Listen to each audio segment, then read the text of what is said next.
Hi, I'm J. Kaiser Vicentino, and this is my video explanation about the third example in hyperbola.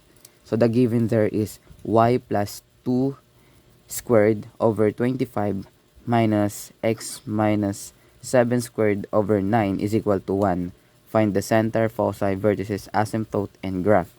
So, para malaman, para makuha natin yung equation dito, kailangan mo natin alamin kung saan ba siya nag-fit yung ating given. So, dito ba sa una or sa pangalawa? As you can see, mas nag-fit siya dito sa pangalawa kasi nauna yung y, sumunod yung x. So, etong side na to, dito tayo magbabase sa lahat ng equation natin, sa lahat ng solution, dito tayo magbabase. So, ayun na. Find the center. So, yun na. Kailangan muna natin i-locate yung A, B, and C natin. Yung A natin is yung 25. So, 25, yung square root ng 25 is 5. Yung B naman natin is yung 9. Square root of 9 is 3. Para naman makuha yung C natin, ipagpa-plus lang natin yung 25 plus 9. So, magiging square root of 34 na siya. Yung square root of 34, kapag kinonvert natin into decimal, magiging 5.83 na siya. 'Di ba? So, after that, locate naman natin or aalamin naman natin yung y and x natin. Madali lang 'yan. Yung y natin, 'di ba? Positive 2 siya. I-change sign lang natin. So, magiging negative 2 lang siya. Ganun din sa x natin. Magiging, 'di ba, negative 7 siya. So, magiging positive 7 na lang siya. So, ayan. Nakuha na natin yung y and x natin, pati yung a, b, c. After that, i-locate na natin yung center natin. Yung center natin is mauna yung x, sunod yung y. So, x natin is 7, negative 2. Yung naman yung y. So, dito tayo. Ito, 7, tapos negative 2. Ito na yung center natin. Ito na, makikita nyo naman. Tapos, yung next step is foci naman yung ipa-find natin. Yung f sub 1 daw. Sabi dito, C units above and below of C. So, yung C natin, ano ba yung C natin? 5.83 ba? So, from the center, we will count 5.83 pataas. So, 1, 2, 3, 4, 5. Ito yung 5 natin. Dahil may 83, iangat lang natin ng konti. So, ito na yung F sub 1 natin. Bale, nalocate yung F sub 1 natin dito, sa 7, tapos dito, 7 and 3.83. Kasi nga may 83. So, ayan na. Yung F sub 1 natin. Yung F sub 2 naman natin, magbibilang tayo from the center, pababa naman. 5.83 pa rin. So, 1, 2, 3, 4, 5. Dahil may 83, ibaba natin ng konti. So, dito, na-locate yung F sub 2 natin. Bali, na-locate siya sa 7 and negative 7.83. So, ito na yun. 5 F sub 2 natin. Sa vertices naman, para ma-locate siya, sinabi dito, A units above and below of C. So, 'di ba? Sabi dito, yung A natin 5.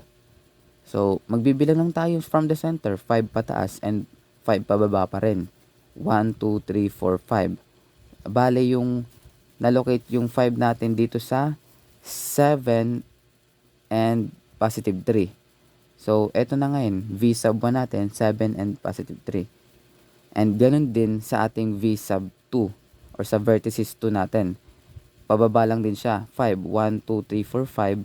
And then, ayan, na-locate siya saan? Sa 7 and negative 7. So, ayan. Yan na yung vertices natin. So, na-locate na natin vertices natin.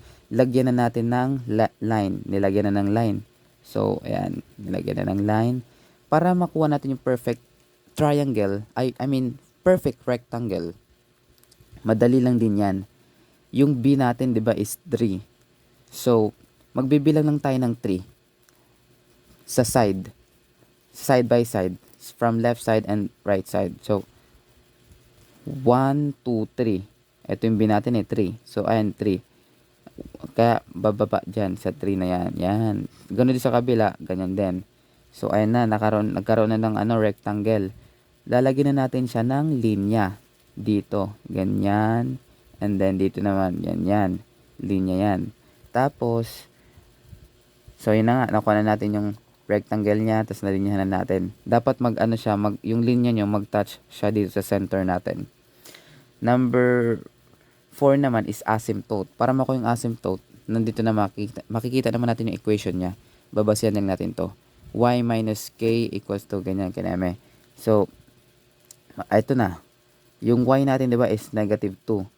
So, ayan, equals to positive or negative 5 over 3.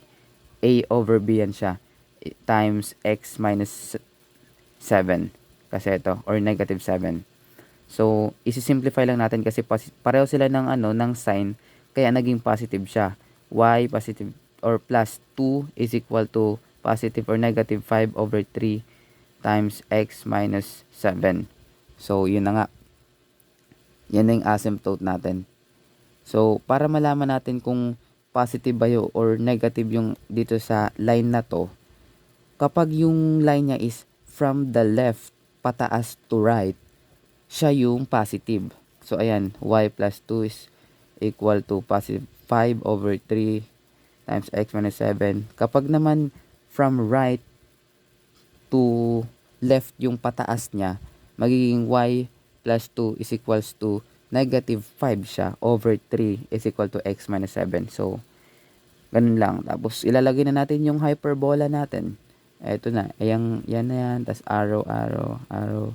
Ganun din. Dapat yung hyperbola nyo, hindi siya mag-touch dito sa ating line. So, that's it. Thank you.